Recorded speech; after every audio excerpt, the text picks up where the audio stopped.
Magandang araw mga ka-Express Info. According sa ating nakakalap na impormasyon, ay magsisimula na ang unang ensayo ng Gilas ngayong February 10. And it is expected na magsiuwian ang mga Gilas players na Asian imports ng Korean Basketball League at Japan B-League at sasamahan nila ang mga PBA superstars lead by 8-time MVP Junmar Fajardo and fellow MVP Scottie Thompson.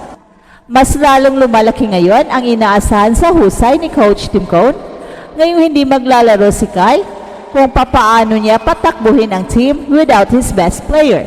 At dahil siguradong maraming gagawing adjustments si Coach Tim Cone, ay nararapat ring mas matagal ngayon ang kanilang training camp at maglalaro pa sila sa isang pocket tournament sa Doha, Qatar to make sure na sa pagdating sa laban versus New Zealand and Chinese Taipei ay tried and tested na gumagana ang mga necessary adjustments.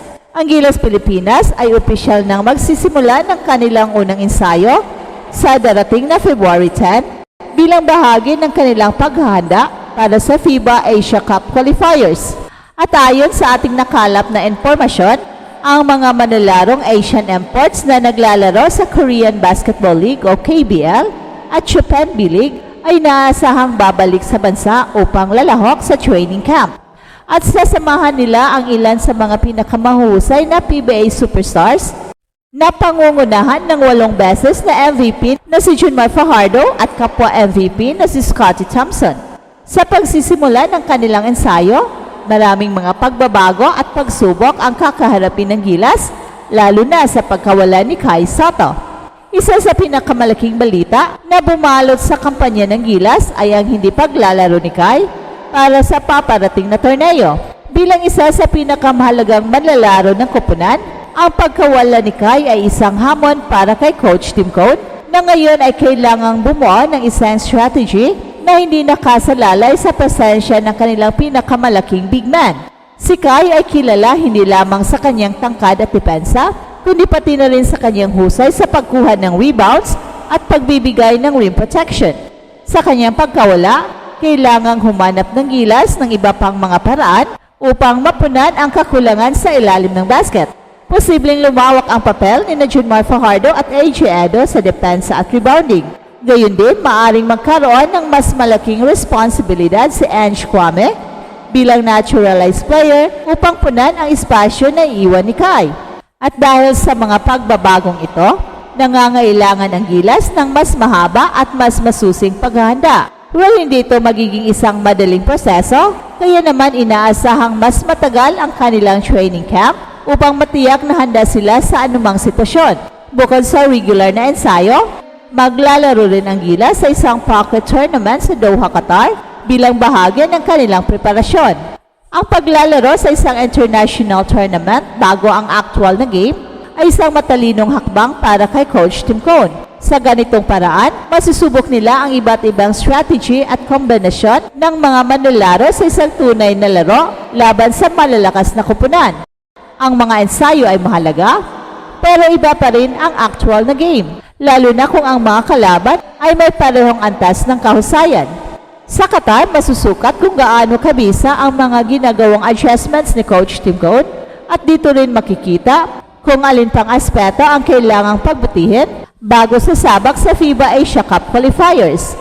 Ang pagbabalik ng mga manlalarong naglaro bilang Asian imports sa Japan at Korea ay isang malaking bagay para sa Gilas Pilipinas. Ang mga manlalarong ito ay nakaranas ng mas mataas na antas ng competition at mas mahuhusay na sistema ng laro sa ibang bansa, kaya namang malaking tulong ang kanilang karanasan sa ating national team. At isa sa mga pinaka-inaabangang bumalik ay si Dwight Ramos, na kilala sa kanyang two-way play at pagiging steady contributor sa international stage. Malaking papel din ang maaaring gampanan ni AJ Edo na kasalukuyang nagpapakita ng husay sa depensa sa Japan B-League. Ang kanyang kakayahan sa pagbabantay ng mga manlalaking player at pagbibigay ng energy sa loob ng court ay maging mahalaga sa pagbawi ng Gilas sa pagkawala ni Kai.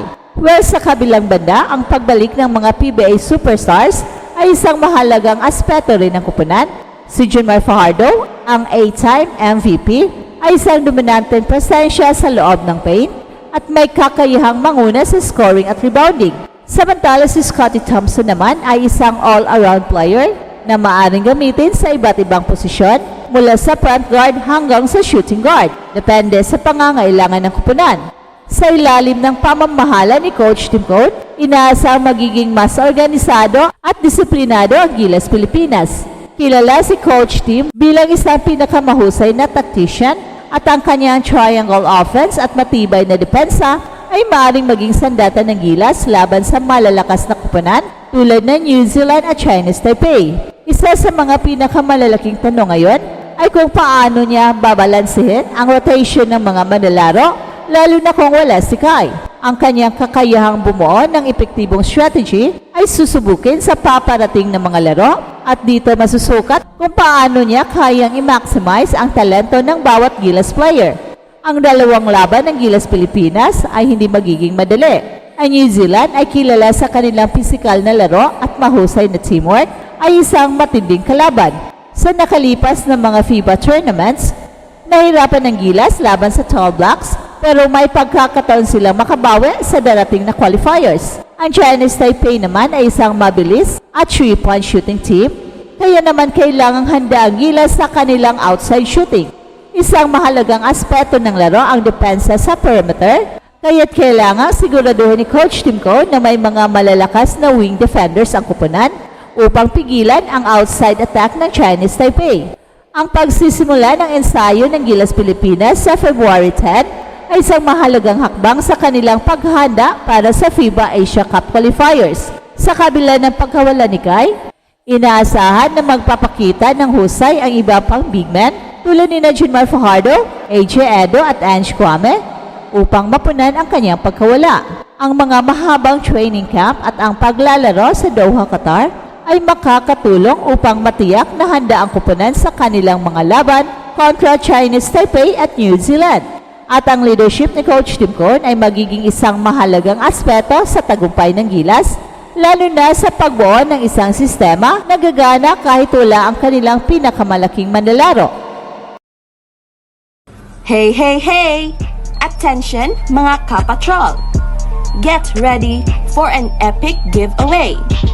Once Express Info hits 150k subscribers, one lucky winner will win the incredible Oppo Reno 11F 5G smartphone.